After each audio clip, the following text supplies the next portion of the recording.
akan diisi oleh Bapak Muhaimin Iqbal. Dan di sini Pak Iqbal sudah masuk. Assalamualaikum Pak Iqbal. Waalaikumsalam warahmatullahi wabarakatuh. Bagaimana kabarnya Pak? Alhamdulillah. Kedengaran ya suaranya? Kedengaran Pak. Oke. Baik, di sini sudah ada Pak Iqbal. Insya Allah kita akan di sini mencoba untuk bagaimana caranya mengangkat, mendiskusikan pertanian sebagai part of solution ya, yang ditawarkan oleh umat Islam, kita sebagai umat Islam untuk salah satu sebagai solusi menyelesaikan beberapa masalah yang ada di dunia ini, khususnya mungkin di bidang pangan, yang salah satu yang sektor yang paling terdampak ketika saat di masa-masa seperti ini ketika ada coronavirus. Terima kasih teman-teman. Langsung saja kepada Pak Iqbal, kami persilahkan. Oke. Bismillahirrahmanirrahim. Assalamualaikum warahmatullahi wabarakatuh. Waalaikumsalam warahmatullahi wabarakatuh. Alhamdulillahirabbil alamin. Bihi nasta'inu ala umuri dunya waddin. Wassalatu wassalamu ala sayyidil mursalin. Sayyidina Maulana Muhammadi wa ala alihi washabihi ajmain. Amma ba'du. Alhamdulillah, rekan-rekan semuanya, ikhwan fillah sekalian, meskipun dalam situasi pandemi semacam ini kita masih bisa silaturahim meskipun jarak jauh untuk berbagi, ya mudah-mudahan menjadi hari kita yang berkah untuk hari ini. Topik yang kita pilih adalah bagaimana Al-Quran melihat khususnya tentang pangan dan pertanian, tapi juga terkait dengan situasi kekinian yang sedang kita hadapi saat ini. Ya. Belum lama ini saya diundang untuk bicara bareng dengan Rektor IPB dan Gubernur Jawa Tengah mengadres hal yang sama, gitu ya. Ini mereka dari sisi anunya masing-masing, IPB tentu dari sisi keilmuannya, Gubernur Jawa Tengah dari sisi lapangannya, gitu ya. Dan saya coba memberikan alternatif bagaimana Islam memberikan solusi dalam situasi seperti ini. Situasinya yang kita hadapi saat ini ya, kekiniannya adalah kondisi pangan kita memang saat ini insya Allah cukup, sampai Agustus juga cukup. Cuman kalau ini berkelanjutan, krisis ini berkelanjutan, mungkin akan berdampak serius kan gitu ya. Namun secara umum, kalau toh kita bisa mengatasi, pola makan kita itu sekarang kalau meminjam istilahnya diakui oleh Gubernur Jawa Tengah sendiri, ya pola makan kita sekarang itu belum pola makan yang berdaulat. Kondisi pangan kita bukan kondisi pangan yang berdaulat. Kondisi pangan kita itu masih disetir oleh kepentingan-kepentingan ekonomi besar. Jadi kita itu memilih makanan itu bukan karena selera kita, bukan karena apa yang baik oleh tubuh kita, tetapi yang baik bagi kepentingan bisnis secara besar, bisnis secara global. Ambil contoh setiap elemen dari makanan kita. Makanan kita apa? Beras utamanya. Mengapa kita harus makan beras? Dahulu kita nggak makan beras, tapi sejak 50 tahun lalu ada proses berasisasi, seluruh orang di Indonesia harus makan beras. Ditinggalkanlah jagung, ketela, sagu, dan lain sebagainya. Padahal beras bukan makanan yang cukup. Beras makanan yang enak, yang baik, cuman tidak harus semuanya makan beras. Kenapa? Karena kondisi pengadaan beras itu membutuhkan air yang sangat banyak. Sedangkan air itu kita butuhkan untuk kehidupan kita yang lain, khususnya untuk air minum.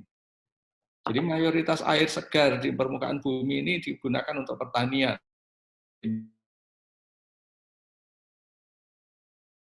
Terbaik di Jawa, Bali, dan Lombok, tahun 2025 sebagiannya sudah krisis permanen, krisis air permanen. Nah, bisa dibayangkan kalau kita terus ngotot makan beras, akan berebut dengan air minum kita. Itu satu, ya. Kedua, dalam kondisi yang sekarang pun, beras kita harus dari berkali-kali harus impor mengisinya.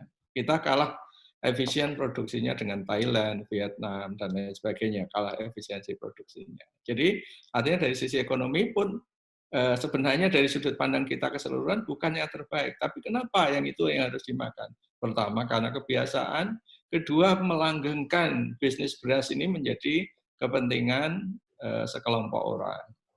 Demikian pula setelah 50 tahun lalu berlangsung, menjadi ada makanan kedua bagi kita yang diimpor dengan sangat besar. Bahkan di dunia kita nomor 2 terbesar importirnya, yaitu makan berbasis tepung gandum atau terigu ya.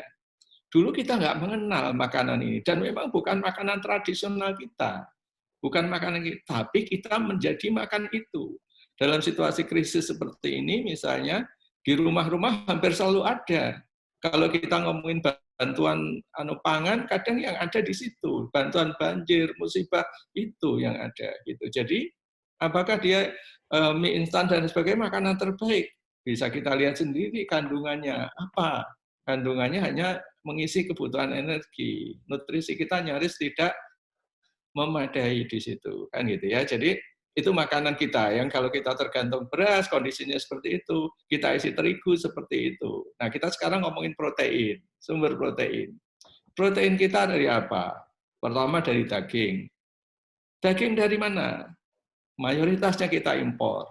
Bahkan sekarang diimpor sebagian itu dari India, daging lembu, daging kerbau dari India, kan gitu ya si ini. Jadi untuk memenuhi kebutuhan pangan kita impor pula daging ini. Oke, kita nggak mampu makan daging. Rakyat kebanyakan hanya makan tempe kok. 97%, 97,5% kedelai kita impor, gitu. Jadi bisa dibayangkan sekarang, makan tempe pun itu bukan makanan tradisional kita, makanan impor, kan gitu ya. Kedaulatan kita di mana di situ? Nyaris tidak ada, gitu. Jadi semua disetir oleh kepentingan global. Oke, kita makan telur ayam, daging ayam. Lagi-lagi diakui oleh Menteri Keuangan, hanya ada 2 pemain besar perayaman ini di Indonesia. Bisa dibayangkan. Lagi-lagi kepentingan ekonomi, kepentingan bisnis gitu. Jadi itulah maka kedaulatan pangan itu sebenarnya tidak ada di kita saat ini gitu ya. Dalam kondisi normal tidak ada, menjadi semakin berbahaya dalam situasi ketika krisis semacam ini.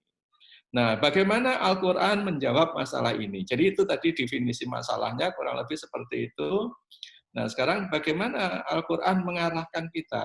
Disitulah indahnya Al-Qur'an. Ketika Al-Quran menawarkan suatu solusi, rentetan-rentetan berikutnya adalah hikmah. Kan gitu ya. Kalau manusia menawarkan solusi, akibat yang tidak diketahuinya adalah efek samping yang kadang bernilai negatif. Kalau solusi dari Islam, dari Al-Quran, apa yang ditawarkan awalnya mungkin tidak baik, tidak kita sukai, tapi di belakang itu ada hikmah yang luar biasa. Ambil contoh ketika Nabi Ibrahim diperintahkan untuk menyembelih anaknya. Dari sudut kacamata insani manusia, apa baiknya menyembelih anak, kan gitu ya. Tapi karena itu diperintahkan, Ibrahim melaksanakan, hingga ribuan tahun kemudian, hingga saat ini, berbagai beribu orang, berjuta orang di dunia mendapatkan manfaatnya. Dengan pergi berhaji, dengan berdagang kambing, dan lain sebagainya. Jadi bisa dibayangkan, jadi ketika kita mengambil berbasis Al-Quran, apa yang kita belum tahu di belakangnya, itu adalah menjadi hikmah. Menjadi, oh ternyata kita disuruh begini, ternyata manfaatnya begini, dan seterusnya. Nah, sekarang makanan ini, kita lihat apa petunjuk Al-Quran. Salah satu terkait COVID ini misalnya, kan Al-Quran disebut sebagai sifat, ya, sebagai sifat. Tapi sifatnya Al-Quran itu yang bersifat terkait dengan barang hanya satu, yaitu di surat An-Nahl tentang madu. Yang di ayat-ayat lain yang menyebut sifat itu tidak menyebut spesifik barang, tapi Al-Quran sendiri. Al-Quran sendiri sebagai obat. Wa nunazzilu minal Qur'ani ma huwa sifaa wa hudan wa rahmah. Jadi sifat, obat, dan huda dan rahmah. Bagaimana Al-Quran bisa menjadi obat? Ya, tidak nyebut spesifik barang. Yaitu manakala kita mengikuti petunjuknya itu, mengikuti Al-Quran dan kita amalkan. Itulah dia akan menjadi obat, kan gitu ya, si ininya, termasuk urusan pangan ini gitu ya. Maka ketika kita mengikuti Allah dengan petunjuknya, mengikuti urusan pangan ini, mengikuti petunjuk Allah, nanti yang kita peroleh apa? Kita makan dengan cukup, makan dengan baik, makan dengan berdaulat, dan makanan kita sekaligus menjadi obat. Gitu ya, makanan jadi gitu, menyelesaikan banyak masalah dari situ, mengangkat kemiskinan, dan itu dampak dari ketika kita mengikuti petunjuk Allah dalam memenuhi makanan ini. Maka salah satu rangkaian ayat-ayat tentang makanan yang sangat lengkap, sangat banyak masalah makanan ini dibahas di Al-Quran, begitu pentingnya di Al-Quran itu ya. Sampai iman kita disamakan kedudukannya dengan memberi makan. Itu di surat Al-Haqqah ya, yang kita dililit dengan 7 harta itu. Dengan 7 hasta itu diraan fasluhu itu innahu kana la yu'minu billail azim wala yahudu ala ta'amil miskin. Mengapa demikian? Kita dibenamkan ke neraka, mudah-mudahan kita tidak kena. Itu ada orang-orang yang dibenamkan ke neraka itu antara lain tidak beriman dan tidak menganjurkan memberi makan. Ini demikian pula nanti di surat Al-Mudatsir, disamakan dengan kedudukan orang yang tidak sholat, gitu ya.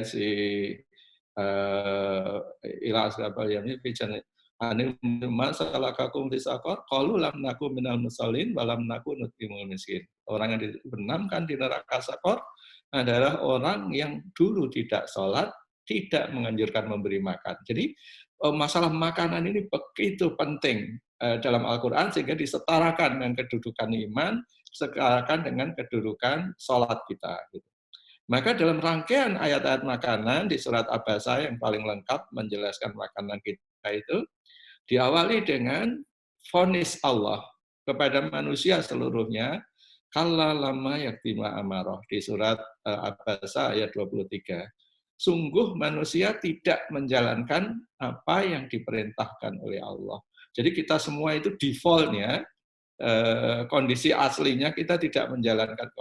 Kalau calonnya kita semua, kalau dalam ilmu matematika, semua bilangan besar, bilangan universal itu, kita masuk semua dulu ke situ. Kalau lama yang dimau, sungguh manusia tidak menjalankan apa yang diperintahkan. Lalu dikeluarkan dari situ siapa? Fal yang duril insanu ila ta'ami. Nah, jadi semua orang tidak menjalankan perintah yang diperintahkan ini sampai dia merhatikan makanannya. Maka fal yang duril insanu ila ta'ami. Anna sebabnal ma'asoba summa sakoknal ardo sakok. Nah, dari situ Allah merangkai makanan kita.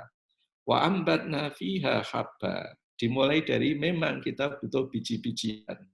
Biji-bijian ini adalah dalam ilmu nutrisinya adalah ada dua, ya, satu sumber karbohidrat, energi, satu sumber protein juga energi, ada yang sebagai sumber lemak juga energi. Jadi main source dari biji-bijian itu mengandung 3 unsur makro kalau dalam ilmu nutrisi. Ada yang kaya karbohidrat, ada yang kaya protein, ada yang kaya lemak.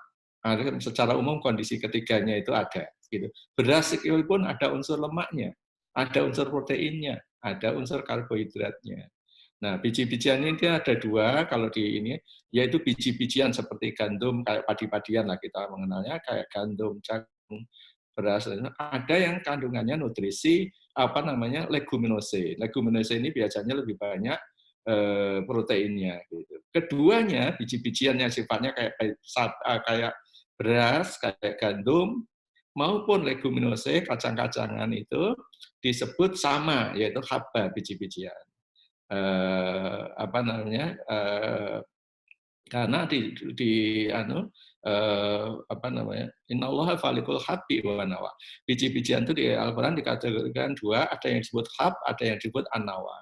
Hab itu yang biji-bijian yang kita makan, yaitu ada padi-padian, ada kacang-kacangan, ada an-nawa. Nawa itu biji-bijian yang tidak kita makan, yaitu yang dipakai untuk menumbuhkan. Misalnya korma kita makan, nah bijian itu bukan haba. Biji korma itu bukan haba, dia nawa. Jadi dia untuk menumbuhkan, innallaha falikul habbi wa nawa.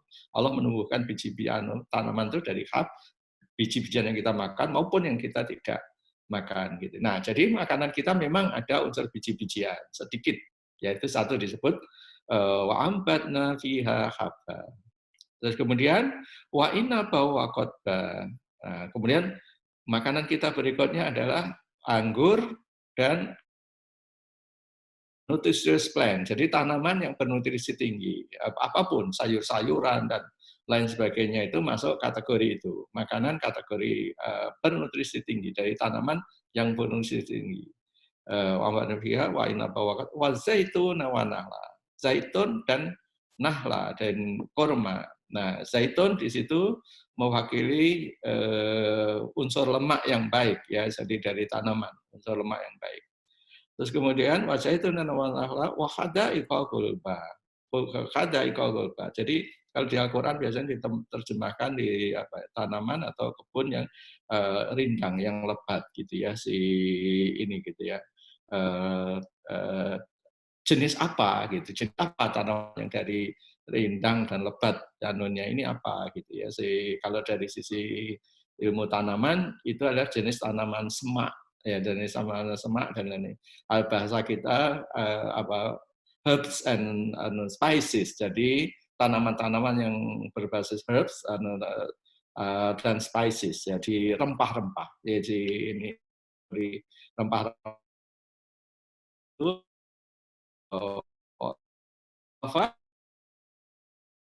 secara umum si manfa lakum walian amikum, buah-buahannya untuk kamu dan rumputnya untuk ternak kamu. Tetapi ternak ini ujungnya juga untuk kita. Ternak itu ujungnya juga untuk kita. Jadi bisa kita lihat sekarang ada 6 ayat merangkai makanan. Biji-bijian disebut dalam satu ayat, yang terkait dengan ternak juga disebut di satu ayat. Yang 4 ayatnya tentang apa? 4 ayatnya adalah tentang buah, sayur, dan rempah. Kategorinya buah, sayur, dan rempah.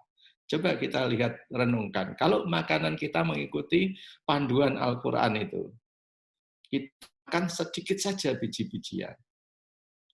Kemudian sedikit juga unsur-unsur hewani, daging, apa susu, apa telur, sedikit aja. Biji-bijian juga sedikit aja. Yang paling banyak apa? Buah, sayur, rempah. Maka kita bisa lihat sekarang, betapa memungkinkannya bagi kita semua, dimanapun kita berada, memenuhi kebutuhan kita secara mandiri. Mengapa? Jenis sayuran apa saja bisa kita tanam di sekitar kita. Jenis buah, kita sepanjang tahun punya buah. Sepanjang tahun kita punya buah.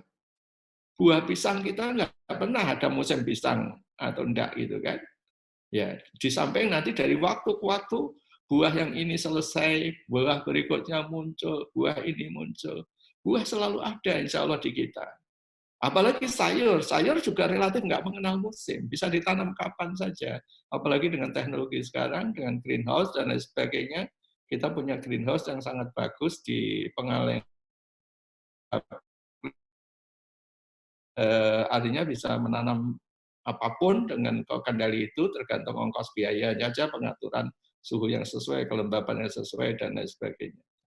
Jadi artinya, kalau makanan kita yang 4 bagian dari 6, itu adalah buah, sayur, dan rempah, gitu, maka peluang kita untuk bisa mandiri pangan atau berdaulat pangan menjadi jauh lebih besar.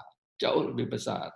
Ketimbang kita mengandalkan biji-bijian, ketimbang kita mengandalkan daging berlebihan, dan lain sebagainya. Nah, biji-bijian sendiri, kita kebutuhan dari komposisi makanan kita, tapi jenisnya amat sangat banyak. Di dunia ada sekitar 19.500 jenis biji-bijian yang bisa dimakan. Di Indonesia sendiri tidak terhitung jumlahnya. Itu biji-bijian yang bisa dimakan.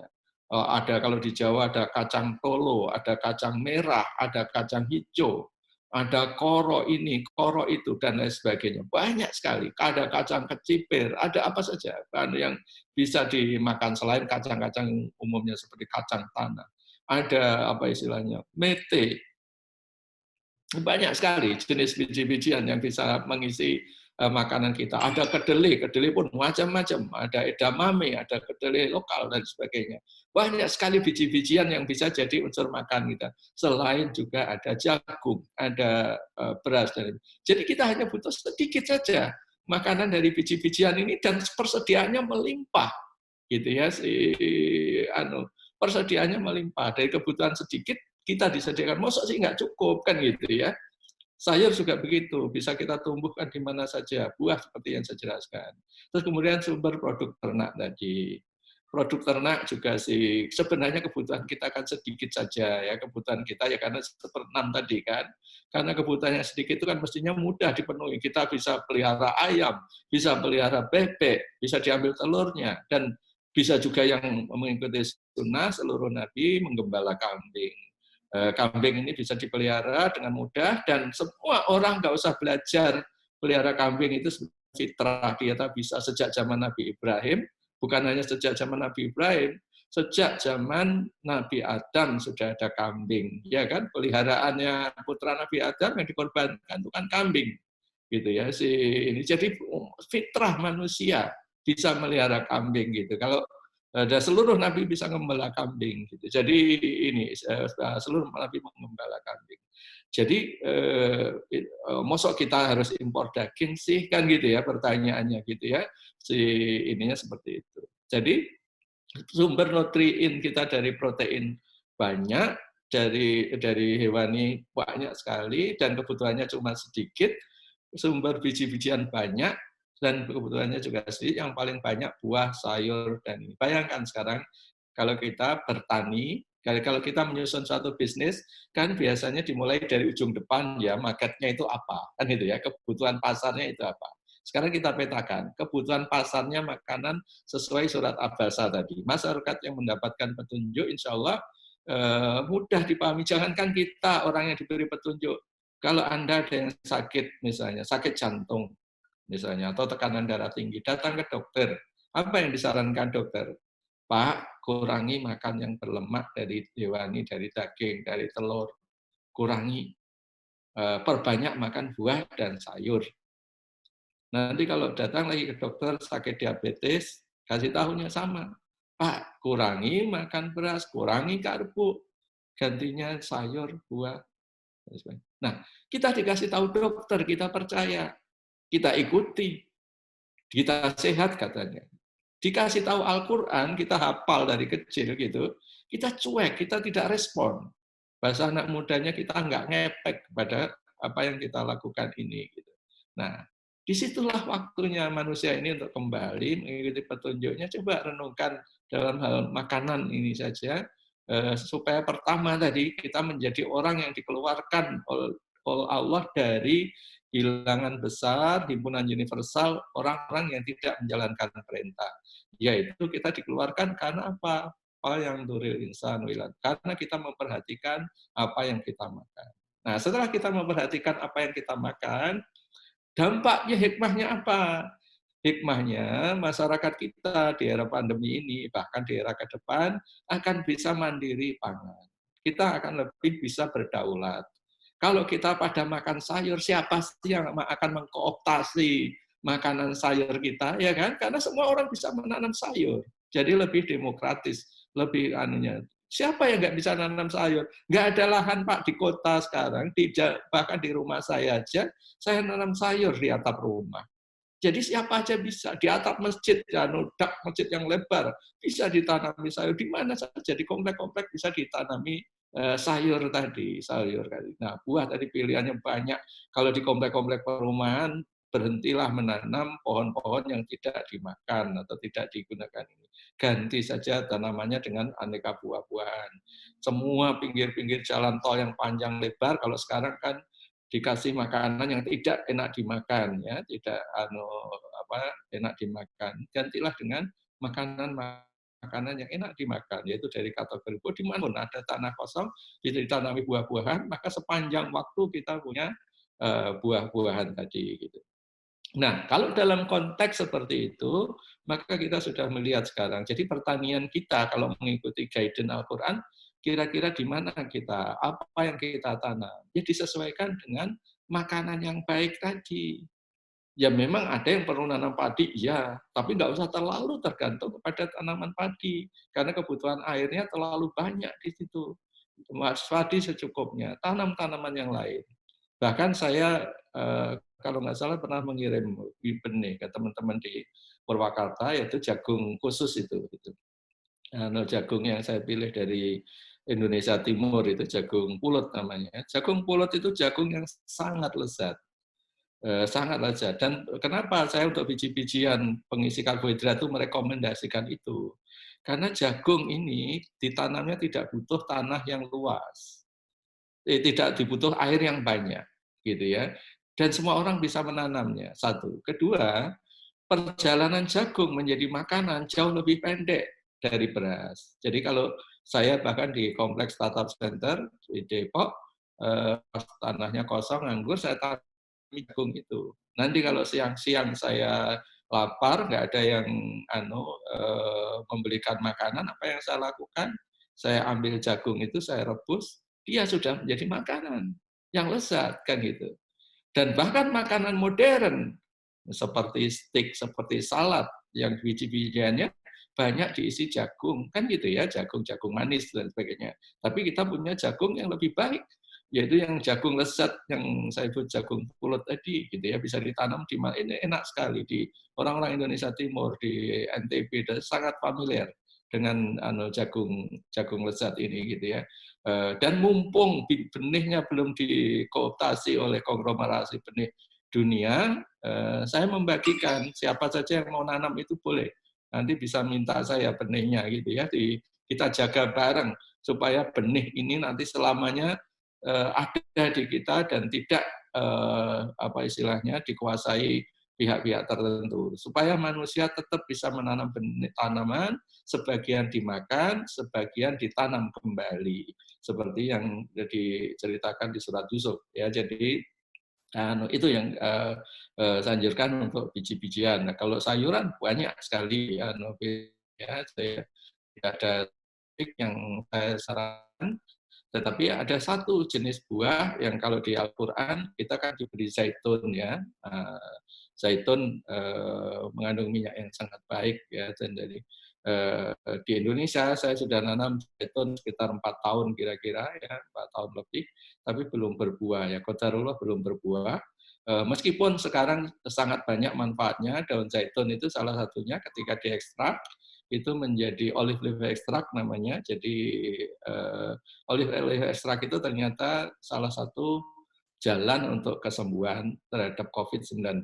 Ada testimoninya gitu ya. Jadi saya membagikan itu kepada teman-teman yang membutuhkan selagi stok masih ada. Jadi daun zaitun yang kita keringkan dan kita ekstrak gitu ya.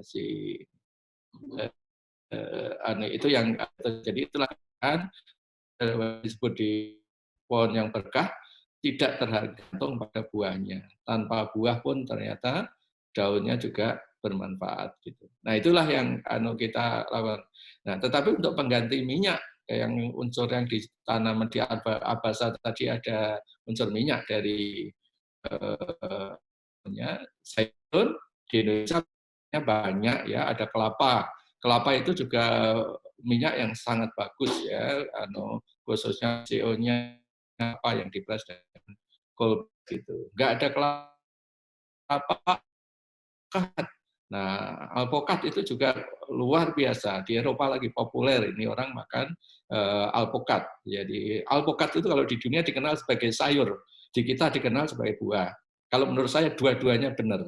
Karena dia jati dirinya adalah buah, tapi karakternya mirip sayur. Mirip sayur, karakternya mirip sayur. Kaya akan serat, kaya akan phytochemical dan lain sebagainya, si phytonutrien, kekayaan nutrisinya mirip sayur gitu ya. Ini jadi dua-dua anggapan benar ya ini. Jadi alpukat itu tanaman buah yang menurut saya di Indonesia di mana saja bisa tumbuh. Alpukat ini bisa dipakai untuk memenuhi kebutuhan lemak kita, jadi yang baik untuk nutrisi. Mengapa kita butuh makanan yang mengandung lemak ini gitu? Karena tidak semua nutrien yang dibutuhkan tubuh kita itu bisa larut dengan minyak dengan air. Jadi fungsinya makanan yang berminyak ya kayak zaitun atau kelapa atau tadi alpukat adalah untuk make sure bahwa makanan nutrisi yang kita konsumsi itu dia bisa diserap tubuh kita. Dia bisa diserap. Misalnya sayur dan buah kaya akan nutrien apa namanya si fitonutrien yang bagus untuk tubuh kita misalnya. Tetapi ketika tidak semuanya bisa larut terserap masuk tubuh kita, maka makanan yang kita tanam makanan bergizi itu kita tidak semuanya termanfaatkan di tubuh kita. Maka di Al-Quran juga ada petunjuk penggunaannya. Jadi kalau surat Abasa itu merenceng jenis-jenisnya, ada di ayat lain, di surat 23 ayat 20 kalau nggak salah, itu menyebutkan penggunaannya. Bagaimana kita merangkai makanan itu. Dari ada biji-bijian, ada sayur, ada buah, rasanya rame. Rasanya rame. Tapi bagaimana menyatukan ini? Gitu. Di surat 23 Al-Mu'minun itu wasib gilil akilin. Jadi makanan itu dicelup, diolesin, gitu, dibungkus. Dengan apa? Dengan minyak. Memang di situ menyebut minyak zaitun, tapi Allah ketika menyebut keberkahan pohon zaitun pun Allah mengakhiri dengan bikuli sayin alim. Allah Maha mengetahui. Jadi Allah Maha tahu kalau zaitun tidak tumbuh di Indonesia, ya tentu kita diberi yang tidak kalah manfaatnya dengan zaitun, cuman kita harus mikir, harus berikhtiar memperolehnya. Apa ini yang sama baiknya dengan zaitun ini kan gitu ya. Ini kan gitu ya. Saya dari ikhtiar saya menemukan kelapa, menemukan alpukat, itu yang minyaknya tidak kalah baiknya dengan zaitun. Maka saya menanam keduanya. Di kelapa saya tanam, bahkan saya punya kebun pembibitan kelapa di Banten. Silahkan nanti kalau teman-teman mau visit ke sana. Kenapa saya mandang perlu membangun kebun pembibitan kelapa? Karena generasi kita itu generasi yang lalai. Generasi yang lalai kenapa? Karena Indonesia itu dari dulu disebut negeri rayuan pulau kelapa. Tapi kelapa kita sekarang sudah terlalu tinggi untuk dipanjat. Sementara generasi muda nggak ada yang mau manjat kelapa sekarang, gitu kan? Jadi industri kelapa kita ketinggalan di mana? Siapa yang mau manjat kelapa tinggi-tinggi di sepanjang pantai Jawa dan lain sebagainya? Anak mudanya nggak ada kelapa, jadi nunggu kelapa jatuh saja si ininya kan gitu. Dan ketika saya coba cari bibit kelapa yang baik, saya tidak menemukannya cukup. Ya, 1-2 sih ada, tapi nggak cukup untuk membangun industri baru. Maka waktu itu kita hadirkan beribu-ribu ton bibit kelapa yang kita datangkan dari Thailand, kelapa unggul, dan kita biakkan di sini. Insya Allah setahun 2 tahun lagi sudah mulai buah. Dari situ buahnya bisa dibuat ke seluruh Nusantara. Revitalisasi industri kelapa kita. Si industri kelapa kita waktunya kita supaya apa? Berbuah bisa ditangani dengan mudah dan bisa dibuat berbagai industri pengolahan, bukan hanya minyak yang bisa dikeluarkan dari produk kelapa itu banyak sekali, termasuk nanti bisa dibuat keju, bisa dibuat mentega, di mana dunia trennya sekarang ke arah keju dan mentega segala macam itu ke arah nabati. Keju itu bisa dibuat dari kelapa, mentega bisa dibuat dari kelapa. Dua-duanya bisa, dan itu tren dunia. Kenapa? Karena produksi keju mentega dari nabati pertama jauh lebih efisien produksinya gitu ya. Kami di lab-lab kami sedang mendalami ini proses ini gitu ya. Bahkan termasuk telah berkomunikasi intensif, bahkan kita sedang menyiapkan kerja bareng gitu dengan ahli kelapa yang paling dihormati di Indonesia. Semalam berkomunikasi dengan saya juga Pak Profesor Wisnu Garjito. Jadi beliau akan menggunakan fasilitas kita untuk di virgin coconut oil-nya misalnya kan gitu ya. Jadi insya Allah industri kelapa ini akan segera kepegang oleh kita, tapi bukan dalam arti konglomerasi atau apa, untuk supaya ada center of excellence di mana masyarakat butuh bibit, ada bibit. Butuh memproduksi cara, teknik, dan lain sebagainya, ada caranya. Dan dengan cara itulah kita tadi. Nah, Maka kita sudah bisa lihat sekarang komprehensifnya makanan kita mengikuti petunjuk Al-Quran ini, kan gitu ya. Pertanian kita seharusnya, apalagi pelopori teman-teman Agri Quran ini, mudah-mudahan bisa membantu menyadarkan ke masyarakat tentang perlunya mandiri pangan ini, dan sekaligus Anda untuk itu. Maka apa? Dalam kenalkan makanan sesuai makanan Abasa itu apa sih? Gitu ya. Diet Abasa itu konkretnya apa sih? Kalau saya ngambil sedikit biji-bijian jagung atau kedelai atau apa, ada banyak sayur buah, ada sedikit unsur hewani, misalnya telur, saya taruh, saya rangkum jadi satu, saya celup dengan makanan, dengan minyak tadi, minyak bisa minyak kelapa misalnya, dari saya celup dari minyak kelapa si ini, jadinya apa makanan itu? Itulah makanan orang modern yang bergaya hidup sehat, yang disebut salad, kan gitu kan. Salad itu bisa jadi makanan pembuka, bisa makanan penutup, bisa main menu kita, makanan kita. Dan saya bukan sekedar awal puasa, saya sudah sahur dengan itu. Ketika saya sahur dengan nanti itu kira-kira jam 2 atau bahkan jam 4. Jadi kenapa? Karena tubuh kita didesain sesuai dengan petunjuknya. Makanan pun sesuai dengan petunjuknya. Puasa menjadi terasa jauh lebih ringan, padahal saya penderita diabetes.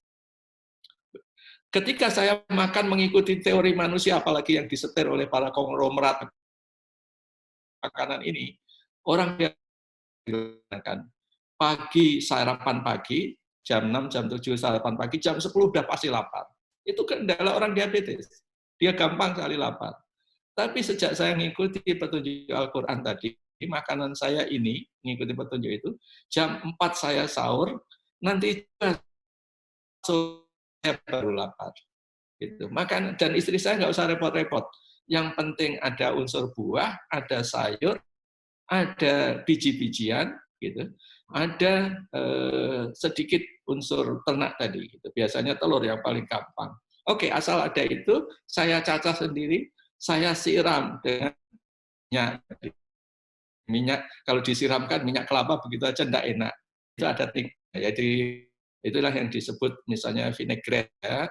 Vinaigrette itu dressing dressing salad yang mengandung unsur cuka. Nah, cuka ini juga makanan kesukaan lauk kesukaan Nabi, gitu ya, cuka. Jadi cuka sama minyak kita jadi vinaigrette tadi. Atau kalau mau buat mayones gitu ya. Ini yang biasa lakukan vinaigrette dari kelapa itu yang kita buat sendiri. Gitu. Jadi asal ada sayur, buah, gitu ya. Dalam kondisi seperti ini, era pandemi seperti ini, saya sayurnya kadang dari tanaman kita sendiri. Kalau nggak ada sayur, sayurnya saya ganti dengan alpukat. Dan alpukat ini mengisi dua-duanya. Dengan kita satu, kita sudah berusaha mengikuti petunjuk Al-Quran dalam kehidupan kita sehari-hari. Alhamdulillah diberi kemudahan bagi yang mengikuti itu. Misalnya orang diabetes pun bisa puasa dengan ringan tanpa merasa lapar, kan gitu ya. Tubuh menjadi jauh lebih sehat dan sebagainya. Dan pengadaannya, saya tidak perlu ngantri, tidak perlu memborong makanan seperti orang lain. Lockdown atau PSBB, dia sedia makanan itu tidak.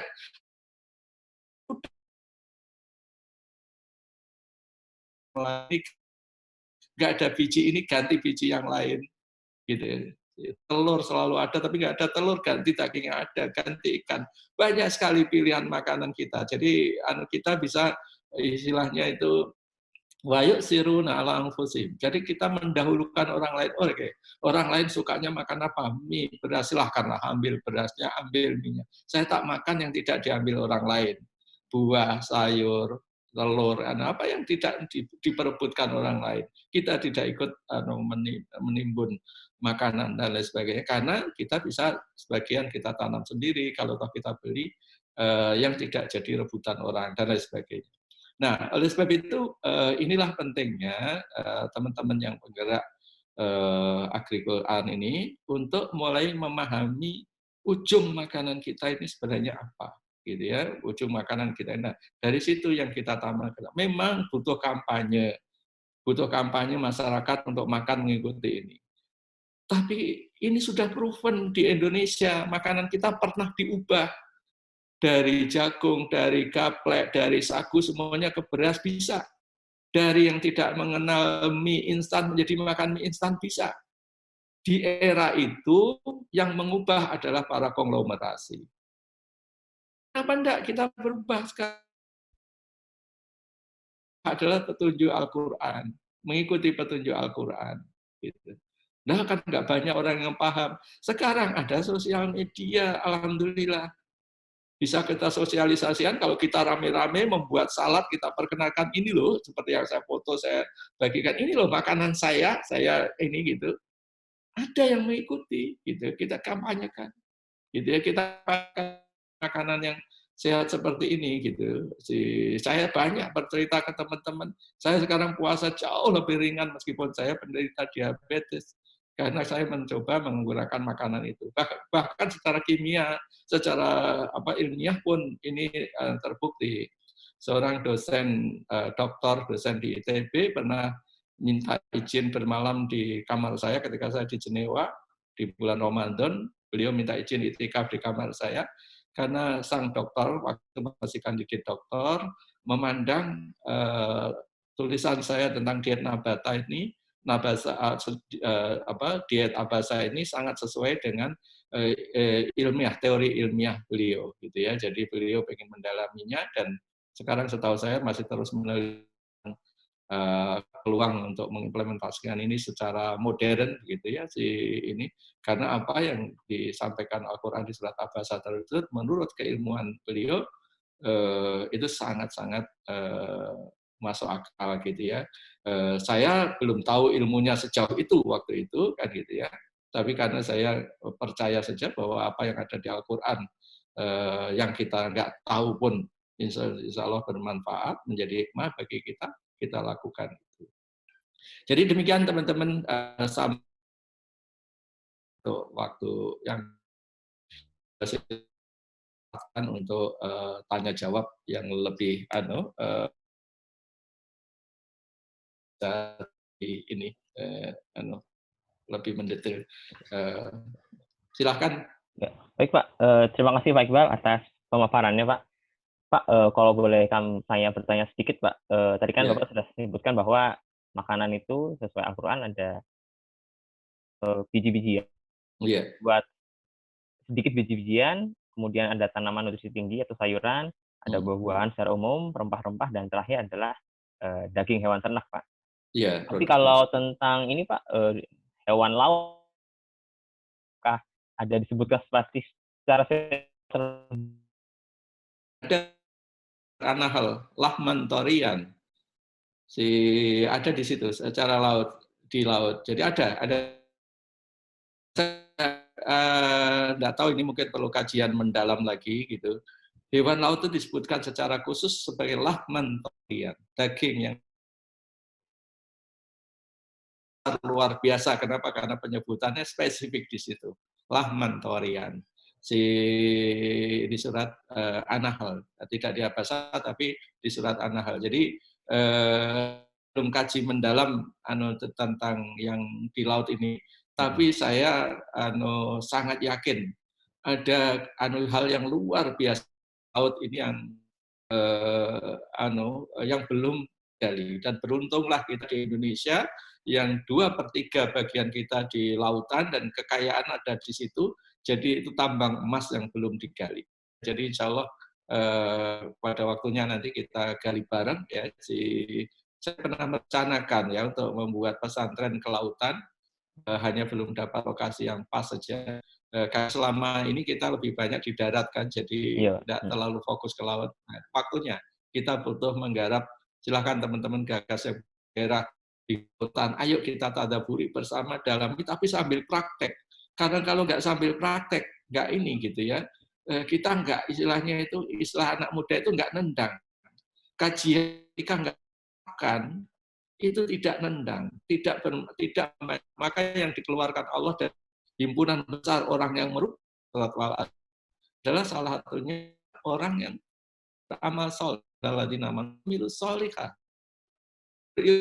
Rugi ketika ilmunya belum diamalkan, belum dasar untuk amalnya. Oleh sebab itu,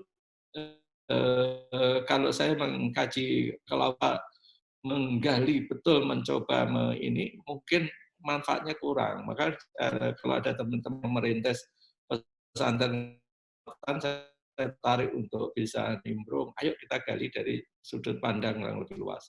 Jadi ada Pak, spesifik sekali. Oke, terima kasih Pak Iqbal. Nah, ini kemudian kita lanjut ke pertanyaan dari rekan-rekan nih Pak. Ada yang menarik Pak Ya, tentang silakan. masih terkait ternak daging. Ini kan jadi Ya, kalau kita lihat Pak, seakan-akan di Indonesia ya Pak, atau di sistem di pendidikan, di kampus-kampus pertanian atau cara pandang kita, itu seakan-akan peternakan itu sesuatu yang berbeda Pak. Tidak beriringan lah. ya, Ibaratnya kalau ada ya, kebun tapi tidak ada ternak. Kalau ada ternak belum juga tidak ada kebun juga. Seakan-akan ini mereka sesuatu yang terpisah. Padahal tadi ya, dijelaskan oleh Bapak dan di Al-Quran disebutkan sebenarnya ternak dan tanaman itu beriringan. Kenapa itu Pak? ya. Di konsep kita, mindset kita seakan-akan terpisah. Nah, inilah cara pendidikan modern yang menurut saya by design itu mengkaplingkan ilmu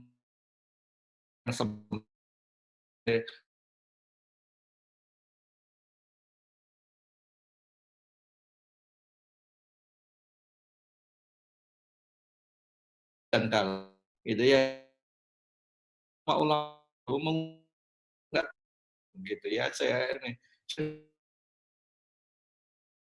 sempat baca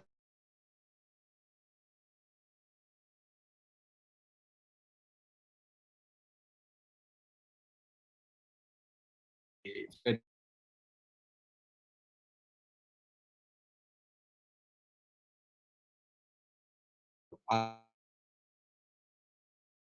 nah, penggarapan itu tidak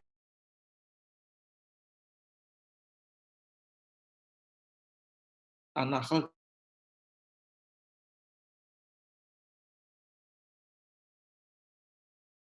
ya, penjelasannya banyak gitu ya. Bahkan bukan hanya ternak sama pertanian yang dipisahkan, yang harus menyatu itu kehutanan pun harus menyatu. Maka saya pernah menulis buku Watana itu, Wono Tani Ternak ya, Wana Tani Ternak. Jadi hutan, pertanian dan peternakan harus menyatu. Ketika nggak menyatu, makanan kita jadi kacau. Misalnya ya, tanah kita jadi kacau, penggunaan lahan kita jadi kacau.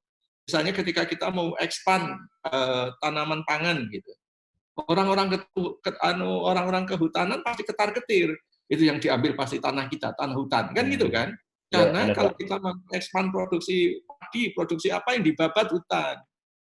Nah, kenapa enggak mau pemikiran itu menyatu? Jadi hutan, tanaman pangan juga jadi agroindustri gitu, agroforestry gitu. Jadi gabungannya di situ ada hutan, ada ternak, ada pertanian, menyatu dari situ. Di surat Al-Kahfi, di surat Al-Kahfi, cerita tentang pemilik kebun. Di situ digambarkan kebun yang indah itu seperti apa. Ada tanaman keratnya, ada tanaman musimannya, ada tanaman ya, anggur dan lain sebagainya gitu ya. Jadi lengkap gitu. Di surat lain di surat 6 kalau nggak salah juga dijelaskan tentang tanaman-tanaman yang disandingkan ya. Jadi berbagai jenis tanaman dan sebagainya. Jadi pendekatan kita menjadi komprehensif. Itulah mengapa bentuk negeri yang makmur, negeri yang berkah, salah satu karakternya apa? Yaitu ketika penduduknya beriman dan bertakwa. Bertakwanya apa? Namanya takwa itu mengikuti petunjuknya. Hada bayanul linnas wa huda wa mau'izatul lil muttaqin. Al-Qur'an itu bayan, penjelasan pada linnas, tapi bagi orang-orang bertakwa dia sebagai huda wa mau'idah, petunjuk. Jadi petunjuk itu apa? Guide to do things. Jadi petunjuk untuk sesuatu gitu ya. karakter orang yang pertama. Kalau kita mengikuti itu jaminan Allah, negerinya seandainya penduduk negeri beriman dan bertakwa, buka pintu-pintu barokah dari bumi tadi gitu. Jadi memang harus menyatu. Bisa yang yang tanah mahal, yang tanaman butuh pupuk mahal karena pupuknya harus lagi-lagi beli dari industri. Ketika digabung, ternak memberi pupuk, ternak mendapatkan makanan dari limbah-limbah pertanian dan lain sebagainya, sehingga semuanya menjadi murah, saling mengisi. Gitu. Oke, baik Pak. Terima kasih Pak. Nah ini ada pertanyaan lagi Pak. Ini masih terkait Ya, daging Pak. Kalau tadi ya, daging ikan, kemudian tadi peternakan secara luas. Nah ini sekarang ada pertanyaan tentang ayam broiler Pak. Ini kan salah satu komoditas yang menarik ya Pak. Di saat ya, ya, komoditas-komoditas lain ini sedang sedikit-sedikitnya, sedang kekurangan, tiba-tiba ada ayam ini yang bahkan kelebihan Pak. Dan akhirnya membuat kerugian juga. Bahkan ternyata kalau berlebihan pun ya, akan membuat kerugian bagi peternak-peternak muda. ya, Nah ini ya, kenapa bisa seperti ini Pak? Apakah karena konglomerasi tadi dan karena kan saat ini salah satu favorit makanan orang Indonesia kan ya tadi Pak, ayam yang murah adalah ayam broiler yang bisa diakses oleh masyarakat. ya, ya. Itulah yang saya sebut tadi, bagian dari hilangnya kedaulatan pangan. Jadi ketika kita hilang kedaulatan pangan, pangan kita disetir oleh konglomerasi, kepentingan-kepentingan ekonomi besar, gitu ya. Memang di satu sisi kelihatan wah hebat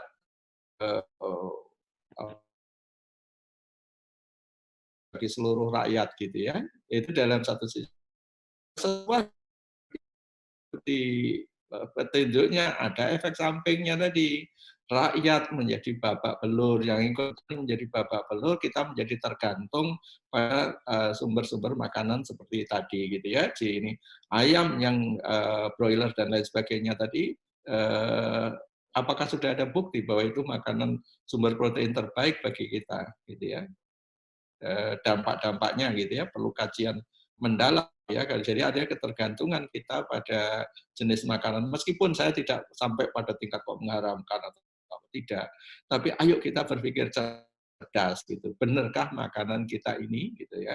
Saya juga makan, tapi sedikit-sedikit aja. Karena petunjuk di Al-Quran sedikit kok itu. Kebutuhan makanan untuk itu sedikit gitu ya.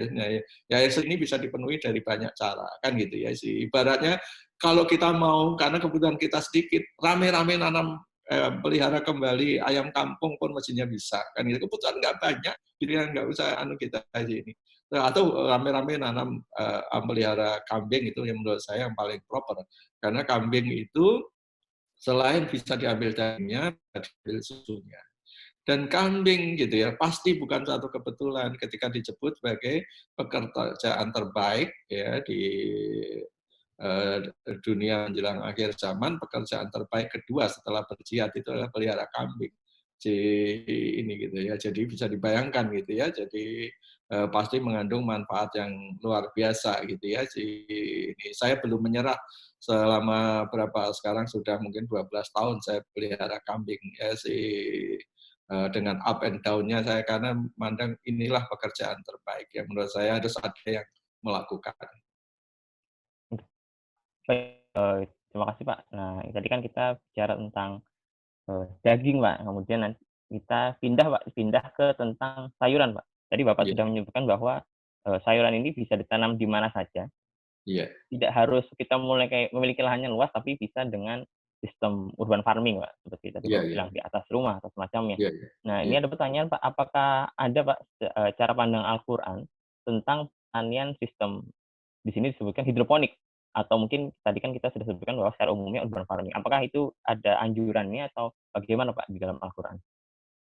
Jadi begini, cara melihat Al-Quran itu, kita bisa membacanya, ayat demi ayat, apa yang tertulis, kita bisa membacanya dengan tafsir yang baku, yang sudah diuraikan oleh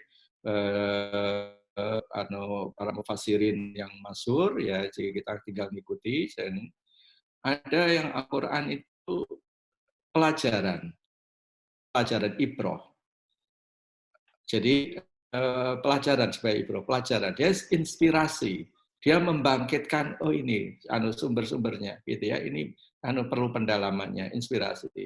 Itulah mengapa ketika Allah mengawali surat Yusuf itu dengan Ahsanul Qasasi, cerita yang paling indah. Tapi surat Yusuf itu di penghujungnya di surat di ayat 111-nya lakot kana fi qasasin ibrah li ulil albab.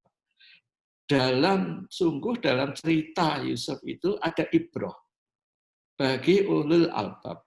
Ya, ulul albab itu diceritakan di ayat lainnya, yaitu orang yang terus-menerus mengingat Allah dan memikirkan ciptaannya. Lihat, jadi ini pelajaran. Nah, pelajaran ini namanya juga pelajaran. Setiap zaman bisa berbeda, keahlian satu dengan lain bisa berbeda cara melihatnya, tapi pelajarannya sama satu, quote-nya sama, gitu. Jadi ibaratnya yang ditulis Al-Quran itu angka 1, tapi kita bisa menulis angka berapa saja, kodenya sama 110. Huruf hanya A sampai Z, kita bisa nulis apa saja, kan gitu ya dengan itu. Jadi kode-kode dasar, informasi-informasi dasar yang bisa digali itu. Nah, termasuk hidroponik, termasuk pengendalian udara, ada di Al-Quran. Hidroponik misalnya dijelaskan, semua kehidupan berasal dari air. Nah, bisa dibayangkan, asal ada air kita bisa membangkitkan kehidupan. Gitu ya. Pengendalian udara, kita tidak hanya bukan hanya pengendalian apa yang ada di darat, di langit pun kita diberi wasakarolakumul sam'a, jadi dan semua ditaklukkan kepada kita untuk mengendalikan ini. Jadi tinggal kita gali apapun yang baik untuk manusia, dicari rujukannya ada. Insya Allah dicari rujukannya ada. Atau kita mengambil pelajaran tertentu menghasilkan kreasi yang baik. Itu satu. Kemudian di Al-Quran, Allah juga mengajarkan kita membaca yang tidak tertulis. Kita melihat yang tidak terlihat. Loh, misteri seperti itu tidak, gitu ya. Saya pernah kehilangan penglihatan sampai setahun lebih ya. Sampai sekarang penglihatan saya belum pulih kembali, gitu ya. Tapi alhamdulillah dengan periode hilangnya penglihatan saya yang setahun lebih itu, saya menemukan cara lain untuk memahami Al-Quran. Karena Al-Quran itu ya tadi, mengandung ayat-ayat yang tidak ditulis. Petunjuknya tapi ada di situ, tapi kita nggak lihat. Mau contoh misalnya di surat Yusuf.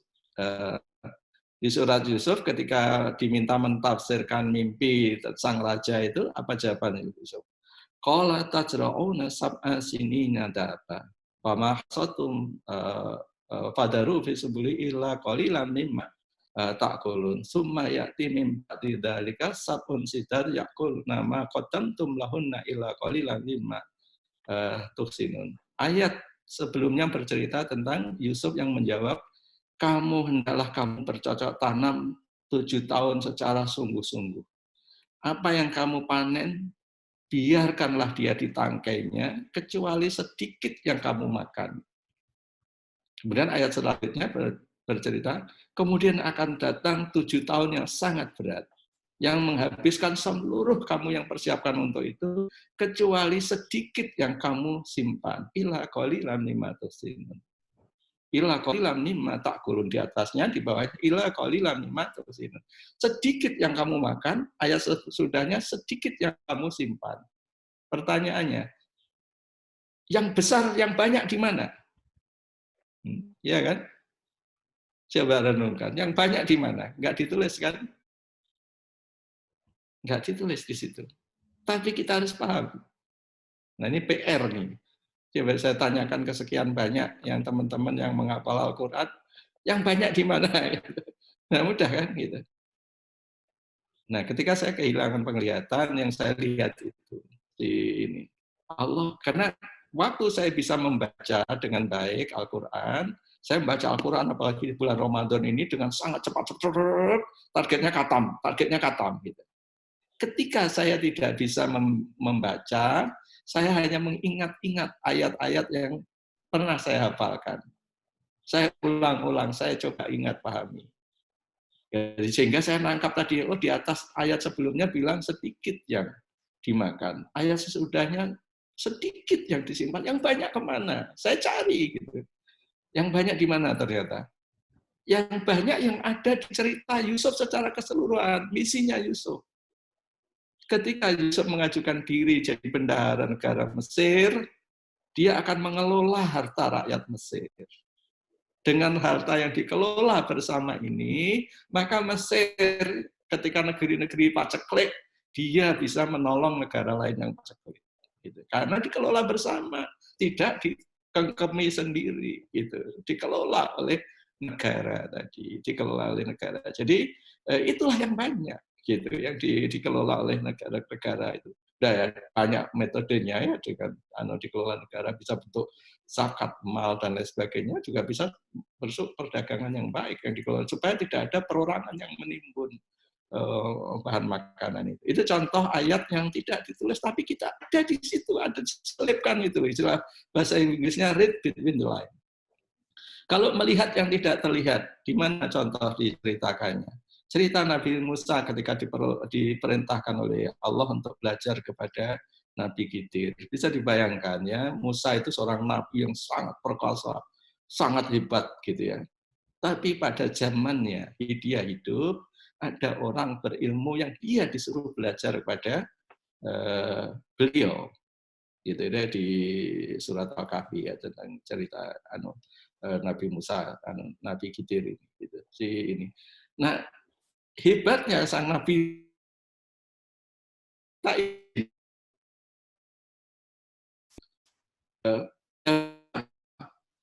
ini akan tastati amaya sobro. Oh, kamu tidak akan sabar belajar dari saya gitu ya. Ya, pakai batas biru alam alam toh itu bihi kubro. Bagaimana kamu bisa akan sabar untuk sesuatu yang kamu belum memiliki wawasannya, gitu, tidak memiliki wawasannya. Jadi di situ lihat ya. Jadi apa yang dipelajari Musa dari dia? Kok sang guru tahu bahwa dia tidak akan sabar, gitu ya. Dari situ terlihat bahwa kenapa gitu di seluruh rangkaian ketika Khidir melubangi kapal, ketika Khidir membunuh anak kecil, ketika Khidir menegakkan tembok yang runtuh, semua kasus terbukti bahwa Musa tidak sabar.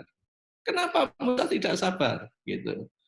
Bahwa kaifa tasbiru alam alam tersebut. Karena Musa tidak memiliki wawasannya yang cukup untuk bisa bersabar. Apa wawasan yang cukup yang tidak dimiliki Musa?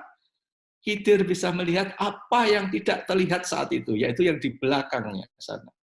Ketika kapal dilubangi, Khidir melihat karena nanti di ujung sana, di pelabuhan sana, ada raja yang dolim merampas seluruh kapal yang baik.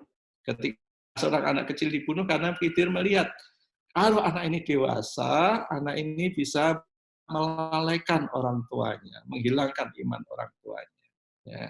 Ketika tembok ditinggikan, kita bisa melihat, oh ini yang punya anak yatim yang perlu dilindungi haknya, karena ini di bawahnya ada harta ini. Jadi kita melihat di luar yang dia lihat.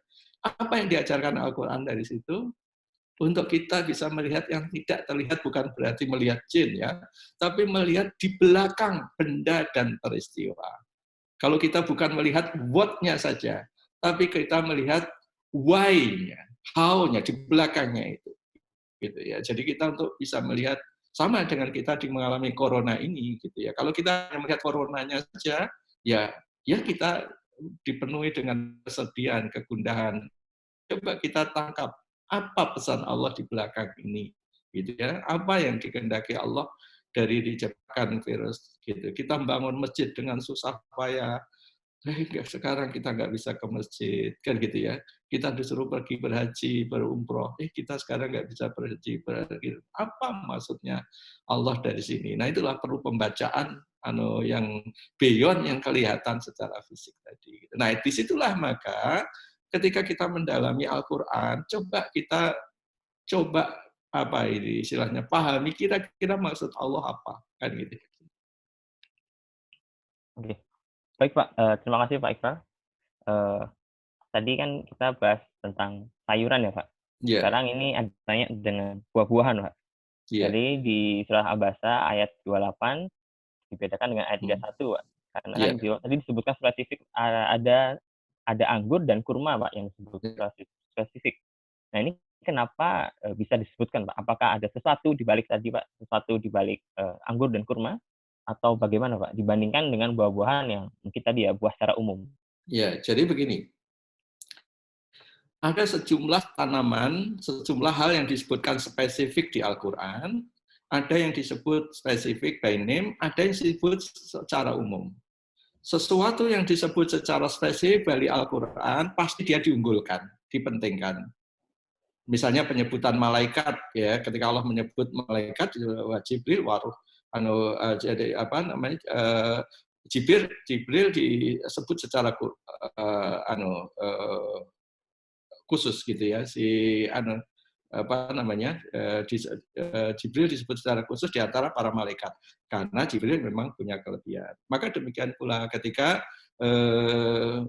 tanaman-tanaman tertentu disebutkan, semakin dia ditekankan penyebutannya, dia menjadi semakin penting maknanya, gitu ya. Jadi artinya seperti itu. Jadi mengapa di Al-Quran banyak sekali cerita tentang Musa dibandingkan dengan nabi-nabi yang lain gitu ya, ini.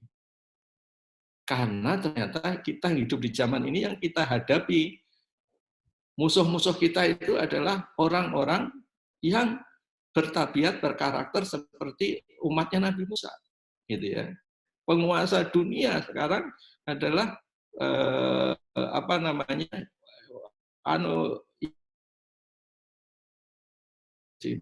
banyak sekali. Kenapa Nabi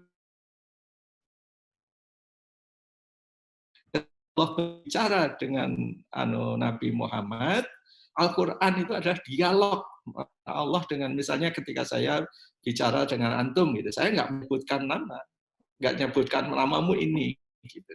Anda kan saya nyebut kamu, laka dan sebagainya, disebut disebut langsung berhadapan, jadi tidak disebut nama. Tapi Al-Quran itu sendiri dialog wahyu Allah langsung kepada Rasulullah SAW. Gitu. Jadi maka tanaman-tanaman yang disebut tentu dipentingkan. Misalnya bukan hanya di ayat Abasa tadi, di surat Ar-Rahman juga ada fihima fakihatu wa nahlu wa ruman. Di dalamnya ada buah-buahan, nahlu dan ruman, korma dan delima. Jadi yang disebut secara spesifik itu dipentingkan. Jadi kita bisa mudah, oh ini tanaman ini pasti bermanfaat. Kayak saya nanam zaitun, saya nggak mikir apakah zaitun atau tidak, berbuah apa tidak. Saya tanam, menyebutkan di situ ada tanaman yang berkah. Karena disebut pohon yang diberkahi, maka kalau toh nggak berbuah, dia tidak kehilangan keberkahannya. Kan gitu. Tanaman lain bukannya tidak berkah, bukan tidak berkah, bisa tapi perlu kita cari, kan gitu ya. Kelebihannya apa, tanah perlu dicari, kan gitu ya, buah-buah ini. Perlu kita cari kelebihannya apa. Oh ini. Kayak saya ketemu alpukat, ketemu kelapa. Ya tidak disebutkan spesifik di muka bumi ini benda Quran. Inna fi khalqis samawati wal ardh wa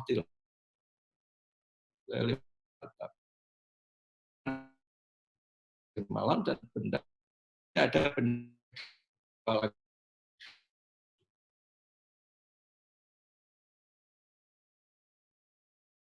semuanya ada di ayat Allah. Tinggal apa kita lihat apa saja yang bisa membaca ayat itu adalah ulil albab, kan gitu ya ini. Jadi buah-buah sama dengan obat misalnya. Manusia bisa mencari obat dari tanaman, jamu, makanan tradisional, obat-obat Cina semua dari tanaman, gitu ya. Tapi lebah sama Allah dimudahkan, lebah dimudahkan mencari dan keluar dari perut lebah itu minuman yang berwarna-warni yang sebagai obat. Lebah diberi wahyu untuk memudahkan itu. Manusia harus mencari, oh tanaman ini khasiatnya ini, tanaman ini khasiatnya ini, tanaman ini khasiatnya ini. Manusia yang cerdas lebih cerdas lagi, karena kita lebih cerdas dari lebah, dan kita juga diberi wahyu, hebatnya kan gitu. Lebah diberi wahyu mudah mencari obat. Manusia diberi wahyu dan diberi akal, maka kita harus lebih cerdas dari lebah. Cara mencari obat kita gimana sekarang kan gitu ya? Satu, kita bisa mengikuti cara lebah. Ya sudah, saya nggak usah repot-repot. Saya lebah nyari apa, saya ambil madunya. Nah itulah petunjuk di Al-Quran. Tapi di luar itu kita bisa mencari obat yang lain.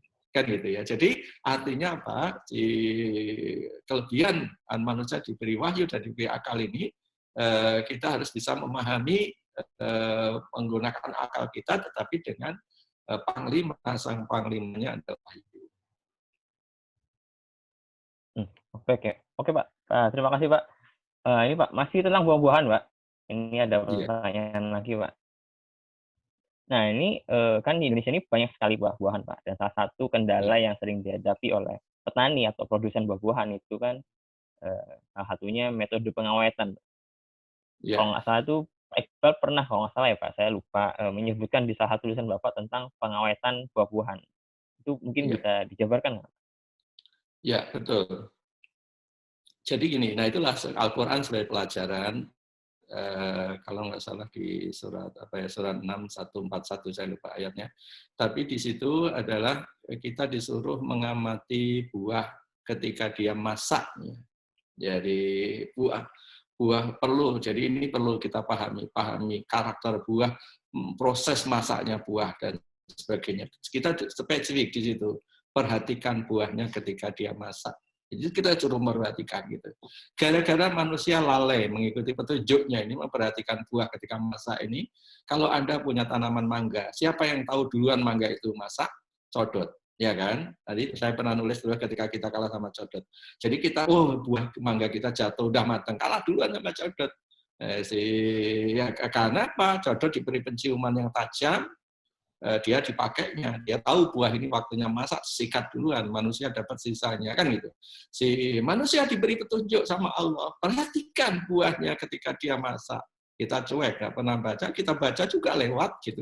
Kita hafal juga lewat, kan gitu. Kita tidak mengamalkan itu, gitu. Jadi kalau kita perhatikan buahnya ketika dia masak, coba kita perhatikan apa yang terjadi seluk-beluk proses buah masak, gitu ya. Bahkan saya pernah melakukan penelitian hanya karena memang profesi saya itu bukan peneliti, jadi kalau meneliti ini suka tanggung ya. Saya mendambakan ada tim peneliti yang bisa menindaklanjuti apa-apa yang saya mulai gitu ya sih. Kalau teman-teman tertarik bisa dalami ini. Salah satu, jadi ketika buah masak itu waktu itu kita, apa yang terjadi? Sebenarnya proses metabolisme kan itu ya, proses perjalanan yang terjadi di situ gitu ya, proses pernapasan dan sebagainya. Jadi ada proses yang berubah di situ. Buah ketika masak, apalagi ketika dipetik, dia persis seperti seorang bayi yang diputus pusarnya orang tuanya, ya kan? Tadinya buah itu bayi itu makan dan sebagainya melalui tali pusar itu, diputus, nah dia langsung dari mulutnya kan itu. Jadi buah ketika itu. Maka salah satu teori pengawetan buah adalah ketika kita mutusnya, itu yang jadi krusial, mutus dari tangkai buah itu, gitu ya. Jangan terlalu mepet ke sini dan sebagainya. Banyak sekali ilmu yang bisa dilakukan. Terus supaya proses pematangan itu bisa kita tunda. Ya, proses pematangan. Nah, itu inspirasi lainnya dari surat Al-Kahfi. Ketika pemuda Ahlul Kahfi itu tidur 309 tahun gitu ya. Mengapa dia bisa tidur? Apa yang terjadi? Kenapa dia tidak meninggal dan sebagainya? Apa yang terjadi ketika dia tidur? Yaitu dikurangi aktivitas respirasinya, tapi tubuhnya tetap segar, bugar, tetap survive. Kan gitu ya si ini ya. Ketika bangkit lagi dia segar bugar, masih muda dan lain sebagainya. Gitu. Nah, bayangkan inspirasi tadi dari dua ayat tadi, pertama suruh memperhatikan buah ketika masak, dan cerita tentang pemuda Ashabul Kahfi yang tidur 309 tahun, kita gabungkan inspirasinya, ilmunya. Kalau kita bisa menidurkan buah, bayangkan, buah mangga saya petik, saya tidurkan, nanti saya bangunkan, kapan saja ketika di luar buah, di luar musim buah itu, betapa indahnya ini kan, nggak perlu teknik pengawatan yang mahal kan gitu, dan sepanjang waktu akan ada buah kan gitu ya, dengan teknik menidurkan buah ini. Nah, teknik menidurkan buah itu apa? Dikurangi respirasinya sedemikian rupa, tapi dia nggak busuk, tapi dia segar. Gitu. Nah itu butuh penelitian. Dulu saya sudah pernah meneliti, tapi baru tahan 1 bulan tanpa ini ya. Saya bayangkan kalau bisa lewat sampai 9 bulan gitu ya, kita bisa melalui masa tanpa buah, tanpa musim buah. Jadi saya baca punya buah segar di luar musim buah yang bersangkutan, misalnya kayak gitu. Nah hal ini perlu ditindaklanjuti untuk teknik pengawetan. Bisa jadi kita ketemu terobosan ilmu pengawetan yang tidak terbayangkan sebelumnya, gitu ya sih. Nah, itulah dulu ulama-ulama kita pada zamannya menghasilkan ilmu terobosan ilmu yang tidak ada bandingannya. Misalnya Al-Jazari di abad 11, dia sudah menulis 100 mesin-mesin canggih. Di antara mesin dasar yang ditulis Al-Jazari itu, semua mesin jam sekarang, semua mesin mobil sekarang, rotary gear, planetary gear itu itu masih mengikuti rancangannya Al-Jazari itu. Saat itu. Bagaimana orang Al-Jazari saat itu bisa memahami gitu? Dari mana ilmunya? Nggak ada perguruan tinggi yang mengajarkan, nggak ada. Sumber ilmunya apa? Ya Al-Quran. Kan itu ya ini. Nah inilah maka teman-teman yang pengen mendalami lebih lanjut, jadikan Al-Quran ini panglima untuk kita mendalami ilmu-ilmu berikutnya. Oke. Baik Pak, itu sangat menarik ya Pak, bagaimana caranya nanti menidurkan buah. Nah mungkin teman-teman yang Silakan, kalau ada yang mau meneliti ini, saya bersedia untuk menjadi pendampingnya lah gitu ya. Ini. Nah itu peluang menarik teman-teman yang bergerak di bidang hortikultura. Baik Pak, ini ada pertanyaan lagi Pak tentang kelapa Pak. Tadi kan sudah kita bahas kelapa juga. Ini ada pertanyaan dari Sulawesi Pak, Sulawesi Tengah. Karena di sana katanya banyak kelapa. Dan di sini mereka menghadapi sebuah masalah di mana harga kelapa ya Pak, buah kelapanya itu saat ini Rp1.000 per butir. Dan biasanya dijual ke pengepul. Dan nanti dijual ke Jawa. Dan di Jawa itu nanti jadinya sekitar Rp3.000 per butir.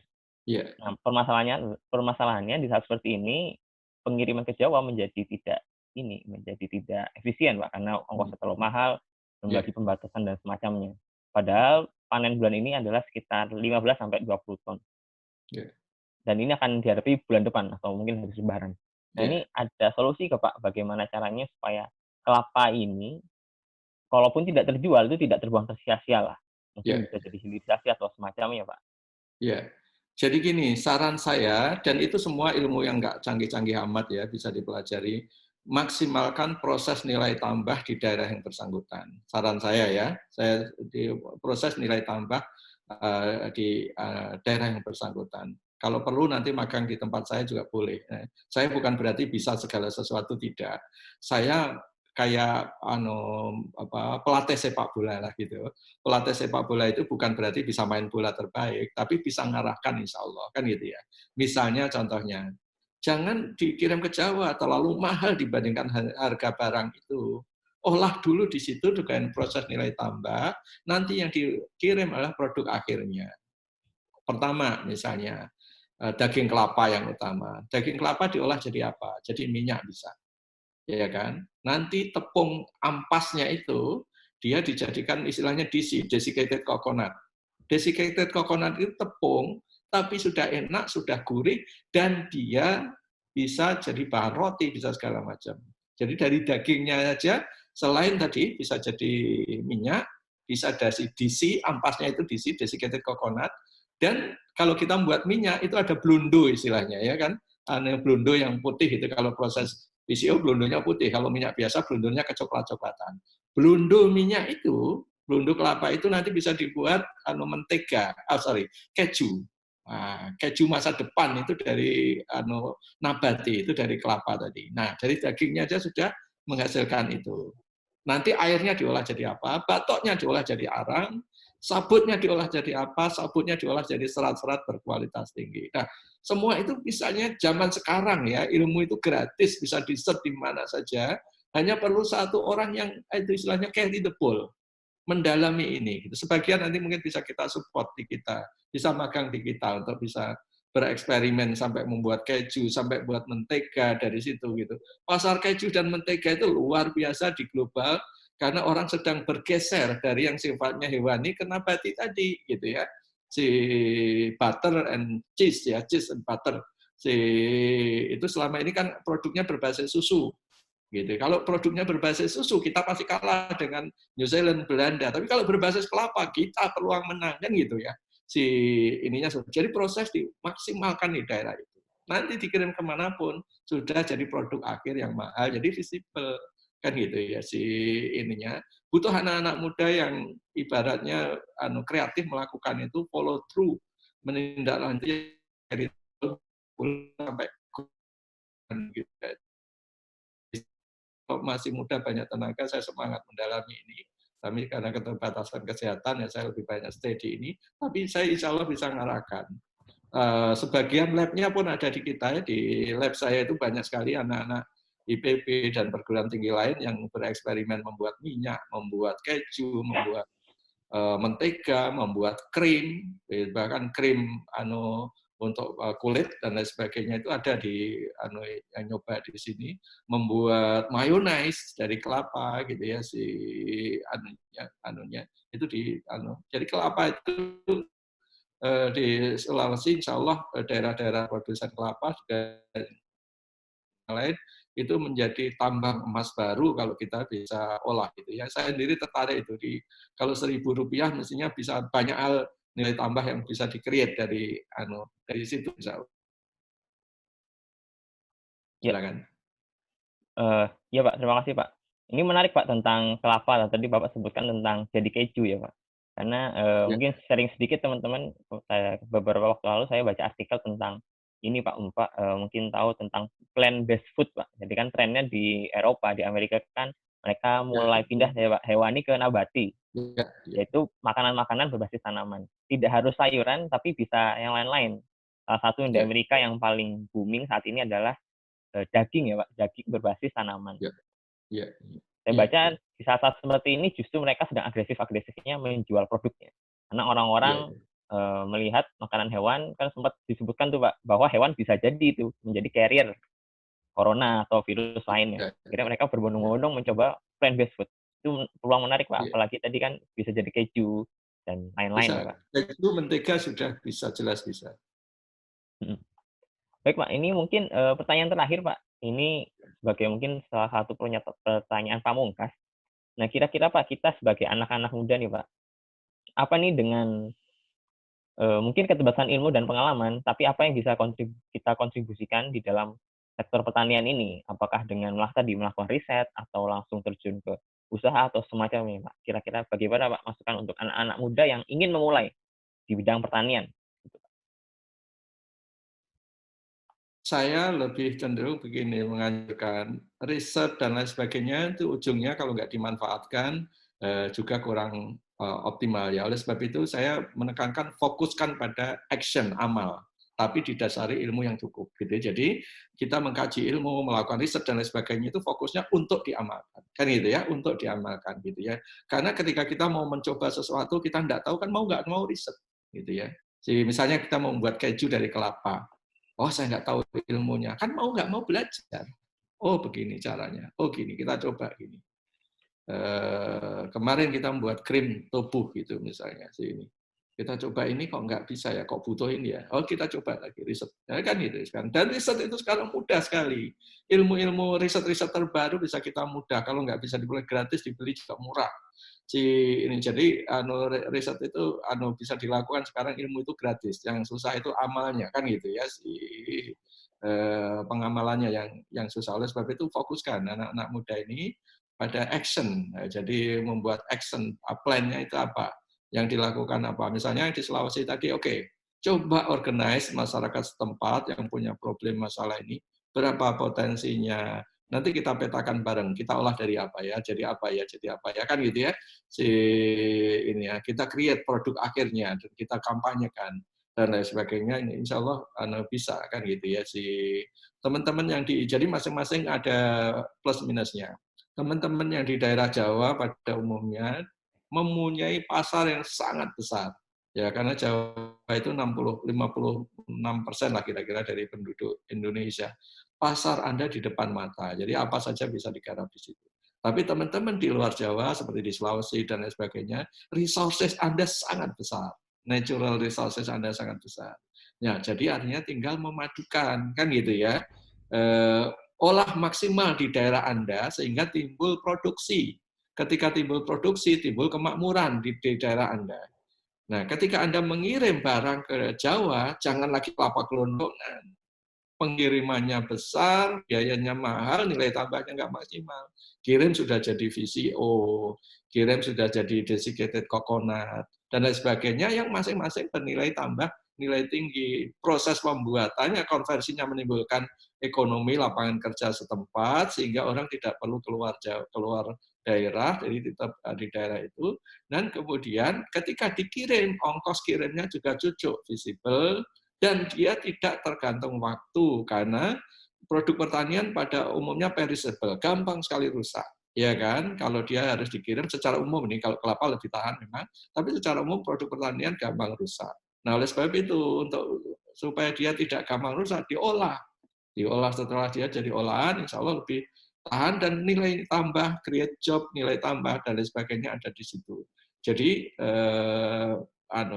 khusus kelapa tadi kita bisa bersama-sama misalnya bangun industri hulu sampai hilirnya karena negeri ini negeri rayuan Pulau Kelapa gitu ya.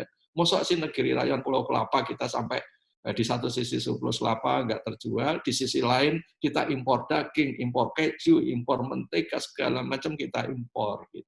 Nah, oleh sebab itu inilah solusi kita mudah-mudahan bisa dimanfaatkan. Baik, Pak. Mungkin menyambung tadi, Pak, tentang olahan ya, Pak.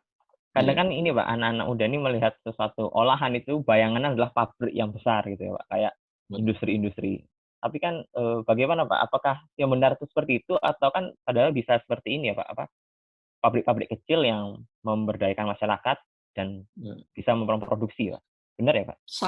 sangat bisa gitu, sangat bisa. Di kantor saya ada beberapa contoh, misalnya ya, saya membuat alat pres sederhana gitu ya. Memang butuh kekuatan pres yang tinggi. Yang saya coba itu kekuatannya 15 ton ya, kekuatan presnya itu 15 ton, yang alatnya kecil.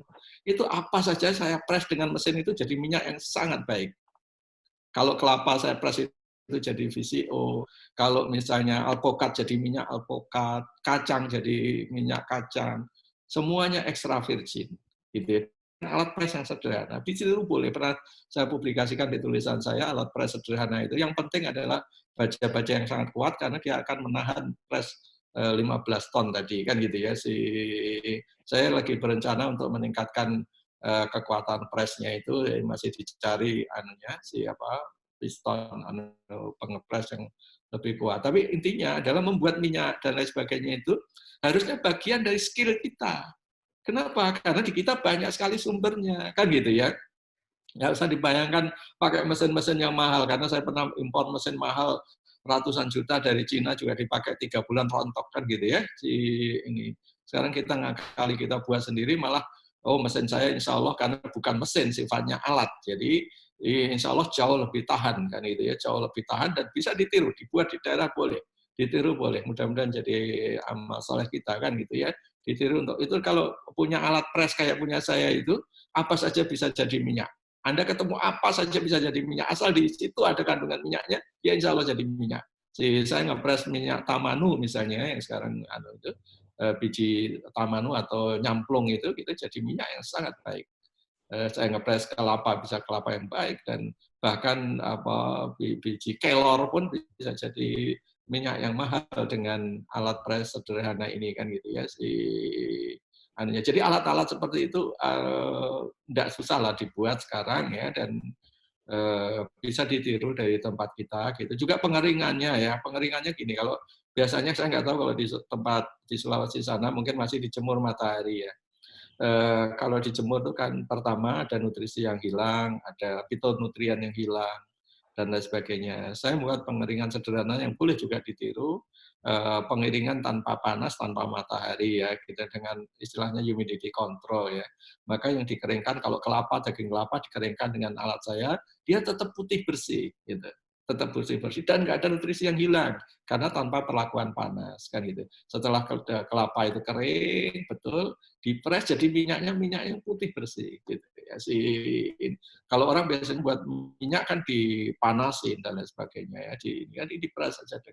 ini. Nah, kayak gitu. Alat boleh di magang di tempat kita boleh untuk mempelajari hal-hal seperti itu.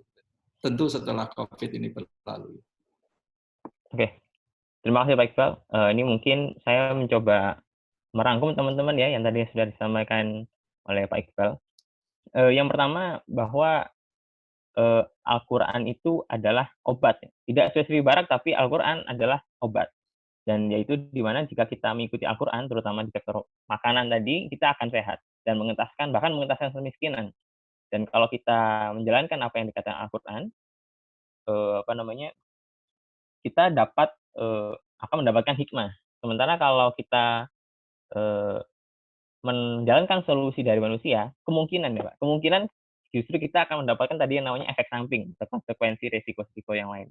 Dari situlah pentingnya kita untuk berilmu ya teman-teman, terutama di bidang agama Islam, dan bagaimana nanti yang penting adalah tadi sudah disebutkan bahwa action-nya, bagaimana action plan-nya supaya kita sebagai anak muda bisa segera turun, atau bahkan yang sudah turun semoga semakin istiqomah dalam bidang pertanian. Dan dalam bidang pertanian tidak melulu tentang penanaman atau produksi. Tadi Pak Iqbal sudah sebutkan bahwa salah satunya bisa dengan pengolahan. Dan dalam pengolahan itu tidak harus kita berikan sesuatu industri yang besar ya Pak. Karena justru tren yang sekarang itu bagaimana caranya pengolahan itu didesentralisasi, disebarkan kecil-kecil, tapi kualitasnya tetap sama. Karena justru kalau sentralisasi, teman-teman, industri besar. Nah, kalau ada corona gini, contohnya pabrik rokok itu sekali kena kasus langsung tutup, gitu ya Pak. Jadi kalau desentralisasi kan resikonya lebih tersebar lah, kira-kira seperti itu teman-teman. Jadi justru di sini saatnya pabrik-pabrik kecil itu berjaya, atau mungkin UKM-UKM. Dan tadi Pak Iko sudah menyebutkan banyak sekali ide, inspirasi teman-teman, bagi teman-teman yang ingin turun di bidang pertanian. Ada tadi bisa di biji-bijian, buah-buahan, sayur-sayuran, dan juga mungkin ada yang mau pengolahan, kemudian riset pengawet, dan lain-lain. Intinya ini sama-sama kita terima inspirasinya, dan jangan lupa yang paling penting adalah action plan-nya. Jadi nanti teman-teman bersama teman-teman Agri Quran, segera nih setelah ilmu beres di bulan Ramadan ini, selama 30 hari ini, langsung bikin bareng-bareng action plan-nya. Dan semoga bisa dijalankan ketika pasca pandemi, atau bahkan ketika pandemi ini. Mungkin itu dari sisi kami, Pak. Terima kasih Pak Iqbal atas penyampaiannya, terima kasih Sama-sama, banyak. semoga bermanfaat ya. Semoga bermanfaat bagi teman-teman. Nanti kalau teman-teman ingin melakukan tanya jawab lagi selain dari sesi ini, bisa langsung tanyakan ke teman-teman Agri Quran. Oh iya Pak Salma, ini Pak tadi kan ada nanya tentang kitab Al-Filah Pak. Itu kira-kira bisa diakses di mana ya Pak? Kitab Al-Filah itu. Coba nanti minta Fikri ya, bisa dibagi lewat Fikri. Dulu pernah saya bagikan lewat internet, tapi saya lupa linknya karena 2 tahun terakhir saya kehilangan penglihatan, ini banyak file atau link saya yang kehilangan jejak saya. Jadi tapi nanti bisa minta Fikri untuk mencarikan. Insya Allah di komputer saya dicari masih ada yang aslinya, bisa dibagikan. Baik, tadi yang mungkin bertanya tentang Al-Filah, kitab Al-Filah, mungkin nanti bisa tanya-tanya teman-teman Agri Quran, itu harusnya sudah ada filenya, file digitalnya, Ya, dalam bahasa pastinya Inggris. sudah ada, Kalau karena tidak udah salah, lama kita begitu. Ya. itu sudah lama, nanti Tapi bisa dibaca. kalau nggak ada bisa minta kita, nanti kalau carikan di komputer saya. Baik, terima kasih Pak Iqbal untuk dengan ucapan Alhamdulillah. Alhamdulillah. Terima kasih. Wassalamualaikum warahmatullahi wabarakatuh. Waalaikumsalam warahmatullahi wabarakatuh.